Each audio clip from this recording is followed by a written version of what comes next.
ਬੁਲਬੁਲ ਜਦ ਵੀ ਉੱਚਾ ਬੋਲੇ, ਬਾਗਾਂ ਦੇ ਵਿੱਚ ਪੀੜ ਫਰੋਲੇ।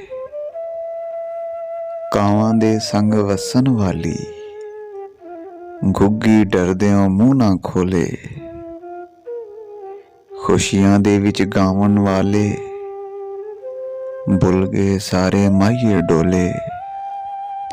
ਫਸਲਾਂ ਨੂੰ ਲੱਗ ਗਈਆਂ ਨਜ਼ਰਾਂ, ਬਸ ਖਾਲੀ ਰਹਿ ਗਏ ਨੇ ਬੜੋਲੇ।